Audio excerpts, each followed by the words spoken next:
எங்கெல்லாம் அமெரிக்க முதலாளிகள் கால் பரப்பியிருக்காங்களோ அங்கே இருக்கக்கூடிய மூன்றாம் உலக நாடுகளை அவங்க கையை முறுக்கி இந்த அமெரிக்க முதலாளிகளுக்கு சாதகமாக நடந்து கொள்ள வைக்கணும். அதனோட ஒரு முயற்சி தான் இந்த யூபிஐ பேமெண்ட்டுக்கு கட்டணம் போடுறதுன்றது. 2000 ரூபாய்க்கு மேலே அப்படிங்கிறாங்க. இன்றைக்கி நடக்கிற டிரான்சாக்ஷனில் பார்த்தீங்கன்னா 65% வால்யூம், அந்த மதிப்பு அது வந்து 2000 ரூபாய்க்கு மேலே தான் இருக்குது. இன்றைக்கி வருஷத்துக்கு ஒரு 330 லட்சம் கோடி ரூபாய் இருக்குது. அத்தனை டேட்டாவும் அவங்ககிட்ட இருக்குது. இதை அவங்க எப்படி யூஸ் பண்ணுவாங்கன்னு நமக்கு தெரியாது. இது மிஸ்யூஸ் ஆச்சுன்னு சொன்னால் இந்தியாவில் இருக்கக்கூடிய சாதாரண குடிமக்கள் மிகப்பெரிய ஆபத்துக்கு உள்ளாகக்கூடிய. இன்றைக்கி வந்து உண்மையிலேயே கந்து வட்டி தடை சட்டம்னு ஒன்று இருக்குது நாட்டில். அதாவது உசூரியஸ் மணி லெண்டிங் அபாலிஷன் ஆக்ட் அப்படின்னு சொல்லிட்டு. அப்படின்னா ஏராளமான கருப்பு பணம் இன்றைக்கி வந்து லஞ்ச ஊழல் பணம் பணமாகவும் பதிக்க வைக்கிறாங்க. அதையும் இந்த அரசாங்கத்தால் கட்டுப்படுத்த முடியல. ஏன்னா டிமானிட்டைசேஷன் சொல்லப்பட்ட ஒரு முக்கியமான காரணம் என்னென்னா, நீங்கள் ஏற்கனவே கொடுத்த வாக்குறுதி பின்னுக்கு போய் மக்களை தண்டிக்கிறதுல ஏற்கனவே மக்கள் வந்து ரொம்ப கஷ்டப்பட்டுட்டு இருக்காங்க. வெளிநாட்டு கம்பெனிகளுக்கு உதவ வேண்டும் என்ற ஒரு மோசமான நோக்கத்துடன் இந்த பில் வந்து சத்தம் போடாமல் கொண்டு வரப்பட்டதுன்னு நான் பார்க்குறேன். ஒரு எதேச்சாதிகாரமான போக்கு. பெரும் முதலாளிகள், கார்ப்பரேட்டுகள், அதுவும் அமெரிக்க ஏகாதிபத்தியத்தை தலைமையகமாக கொண்ட அந்த கார்ப்பரேட்டுகள் கிட்ட கொண்டு போய் சேர்க்கறதுக்கான ஒரு ஏற்பாடு தான் இந்த சட்ட திருத்தத்தை பார்க்கணும். ஒன்றிய அரசாங்கம் வந்து யூபிஐ டிரான்சாக்ஷன்ஸில் வந்து கட்டணம் வசூலிச்சிடலாம் அப்படிங்கிற மாதிரியான சட்ட தளர்வாக கொண்டு வந்திருக்காங்க. இது எதனோட பின்னணியில் நடக்குது? மேக் அமெரிக்கா கிரேட் அகைன் அப்படின்னு சொல்லி ட்ரம்ப் சொல்லிட்டு இருக்காரு. அப்படின்னா என்னன்னாக்கா, அமெரிக்காவை பழைய மாதிரி இன்னும் மிகச்சிறந்த நாடாக மாற்றணும். அப்படி சிறந்த நாடாக மாற்றணும் என்ன பண்ணணும்னா, அமெரிக்க முதலாளிகளை கொழுக்க வைக்கணும். அதுதான் அவரோட நோக்கம். அமெரிக்க மக்களுக்கு சேவை செய்யணுன்றது இல்லை.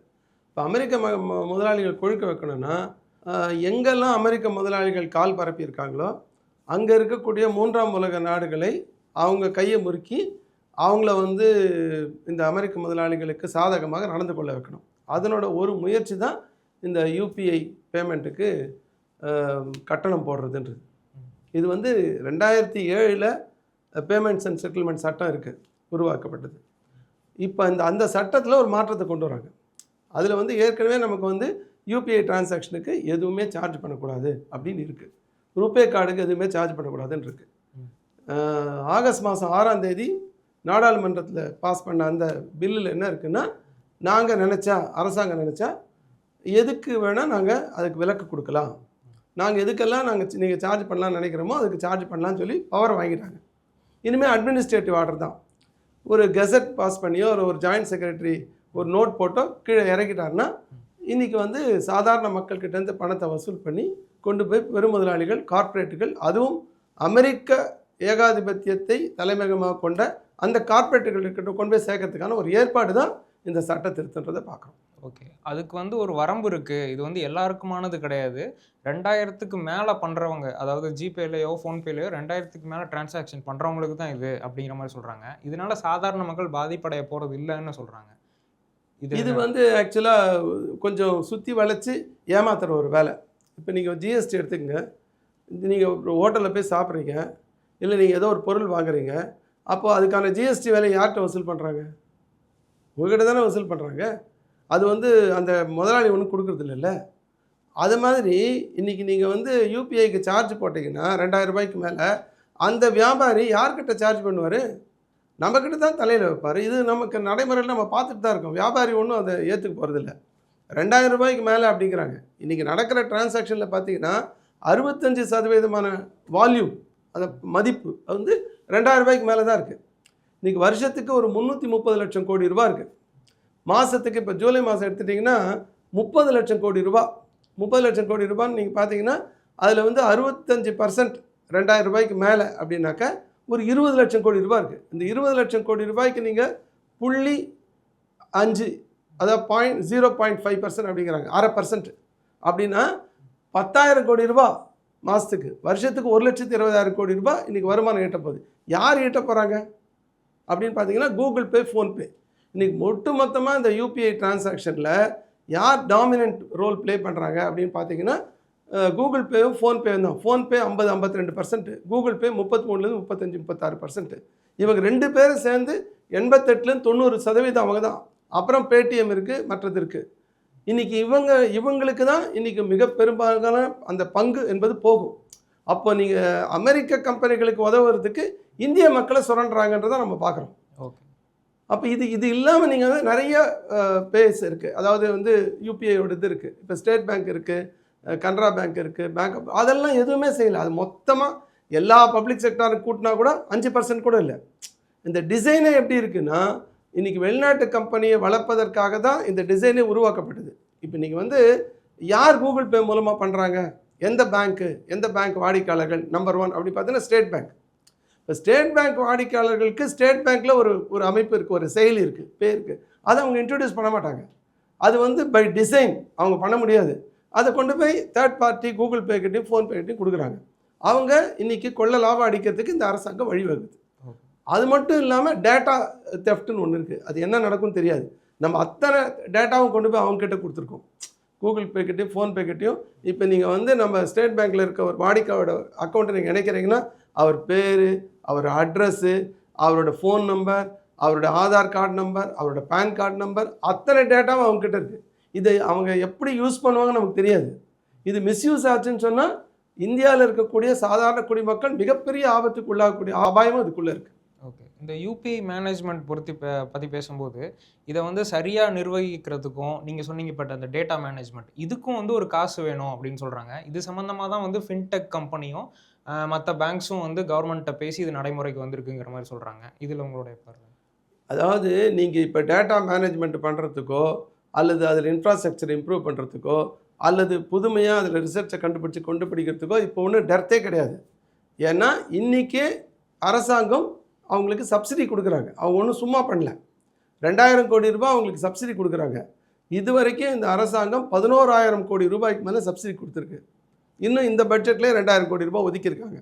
அது இல்லாமல் நீங்கள் பார்த்தீங்கன்னு சொன்னால் இன்றைக்கி யூபிஐ இல்லைப்பா, திரும்ப எல்லாரும் பழையபடி போயிடுறாங்க வச்சுங்க. அப்போ பணம் இருக்குல்ல, பணத்தை அச்சடிக்கணும்ல, அதுக்கு ஒரு காஸ்ட் ஆகல. ஒரு ரூபா நோட்டு அச்சடிக்கிறதுக்கு 2 ரூபா 50 பைசா அது. இப்போ ஒட்டு மொத்தமாக மக்கள் திரும்ப பழைய மாதிரி பணப்பழக்கத்துக்கு போனாங்கன்னா அடிக்க வேண்டிய ரூபா நோட்டுக்கான அந்த காஸ்ட் இருக்குது பார்த்தீங்களா, அதை விட யூபிஐ மெயின்டெனன்ஸ் காஸ்ட் ரொம்ப கம்மி. அதுக்கான கவர்மெண்ட் சப்சிடியும் இருக்குது, டேக்ஸ் பேயர்ஸ் மணிஸ் தான் கொடுக்குறாங்க.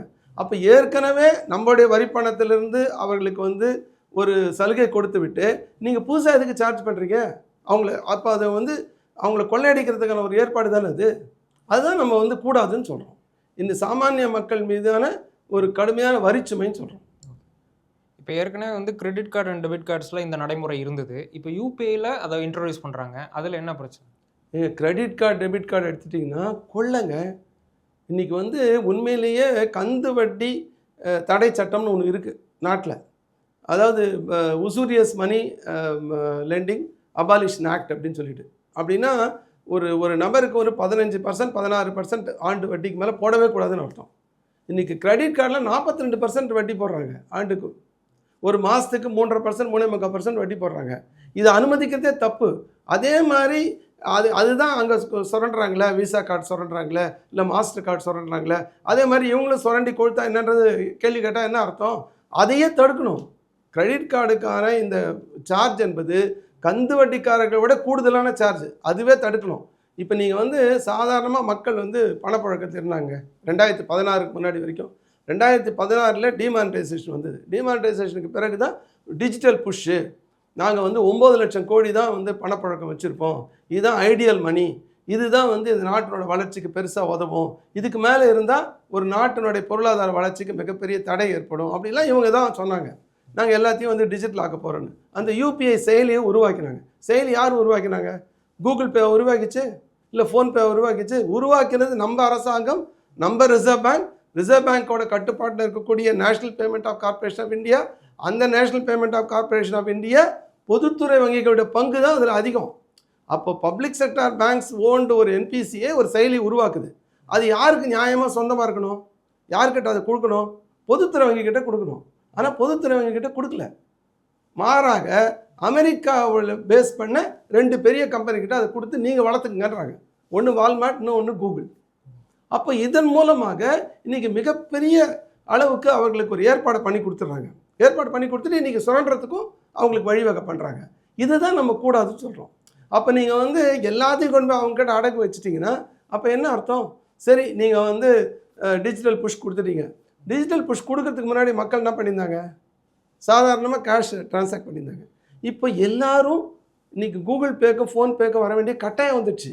நீங்கள் வந்து பல்லாவரம் சந்தைக்கு போனால் நீங்கள் வந்து ஒரே ஒரு கடையில் மட்டும் அவங்கக்கிட்ட கூகுள் பே இல்லை, அந்த கியூஆர் கோடு இல்லை, அந்த கடையில் வியாபாரமே ஆக மாட்டேங்குது. நீங்கள் மற்ற இடங்களில் யார் அந்த கியூஆர் கோடு வச்சுருக்காங்களோ அங்கே தான் வியாபாரம் ஆகுது. நீங்கள் கியூஆர் கோடு இல்லாத ஒரு ஆட்டோவில் நீங்கள் ஏற மாட்டீங்க, ஆட்டோக்காருக்கு ஆட்டோ சவாரி கிடைக்காது. அப்போ எல்லாரும் இதை நோக்கி புஷ் பண்ணிட்டாங்க. அப்போ உள்ளே இழுத்து போட்டு எல்லாரையும் இது பண்ணிவிட்டு அடிக்கிறதுன்றது என்ன ஏற்பாடு? அப்படியே இவங்க வந்து சொன்ன மாதிரி இந்த 9 லட்சம் கோடி ரூபாயில் இன்றைக்கி பணப்புழக்கத்தை நிறுத்திட்டாங்களான்னா அதுவும் இல்லை.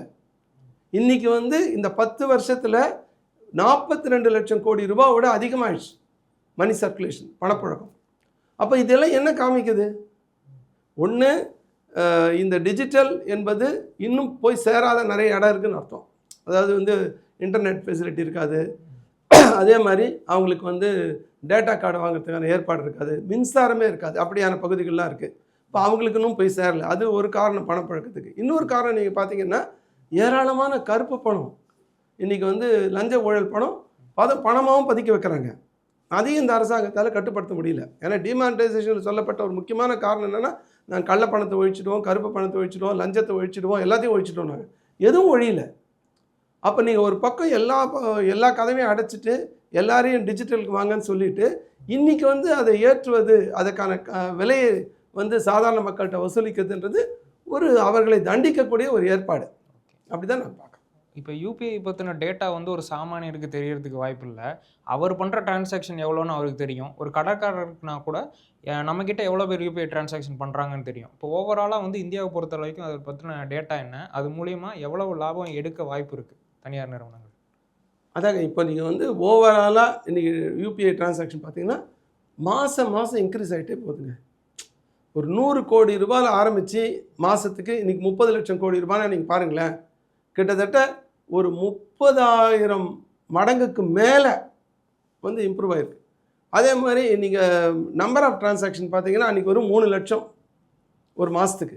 இன்றைக்கி ஒரு மாதத்துக்கு பார்த்தீங்கன்னா 2300 கோடி.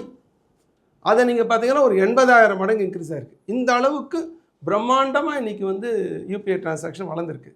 அப்போ அதில் நீங்கள் ஒரு 0.5% வச்சாலே வருஷத்துக்கு 1,20,000 கோடி, இல்லை 0.3% வச்சிங்கன்னா வருஷத்துக்கு 72,000 கோடி.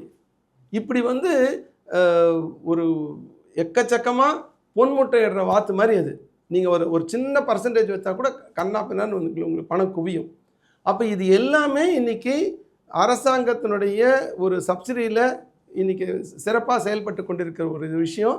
இன்றைக்கி ஃப்ரீ டிரான்சாக்ஷன் என்ற ஒரு அஷூரன்ஸ் பின்னணியில் மக்கள் இதை ஏற்றுக்கொண்ட வகையில் நீங்கள் ஏற்கனவே கொடுத்த வாக்குறுதி பின்னுக்கு போய் மக்களை தண்டிக்கிறதுல ஏற்கனவே மக்கள் வந்து ரொம்ப கஷ்டப்பட்டுட்ருக்காங்க. இன்றைக்கி வந்து இன்டர்நெட் இருக்க இடத்துல அல்லது வந்து சிம் கார்டு இருக்க இடத்துல கூட அவங்களால மாதம் ரீசார்ஜ் பண்ண முடியல. அதுக்கான ஒரு 200 ரூபாய் 220 ரூபா அவங்களால ஒதுக்க முடியல. அப்படி மக்கள் கஷ்டப்பட்டு இருக்கும்போது அவர்கள் தலையில் இன்னும் சுமை ஏற்றுவது ஒருபோதும் ஏற்க முடியாதுன்னு சொல்கிறேன். ஆப்போசிஷனுக்கு மத்தியிலையுமே வந்து இதை வந்து கொண்டு வந்துட்டாங்க, பில்லாக மாற்றிட்டாங்க. இப்போ இதை எப்படி மக்கள் எதிர்க்கிறது? நீங்கள் வந்து முதல்ல இந்த பில்லில் எந்த விவாதமும் நடக்கலைங்க. அதாவது கவர்மெண்ட் வந்து ரொம்ப அநியாயம் பண்ணுது. மாணவர்கள் போராட்டம் நடக்குது, அவங்க மேலே வந்து துப்பாக்கி பெல்லட் கன்று சொல்கிறாங்க, அப்புறம் வந்து லத்தி சார்ஜ் பண்ணுறாங்க, ஆணி வச்சு லத்தி அடிக்கிறாங்க, அப்புறம் வந்து ஷாக்கிங் பேட்டில் வச்சு அடிக்கிறாங்கன்றாங்க.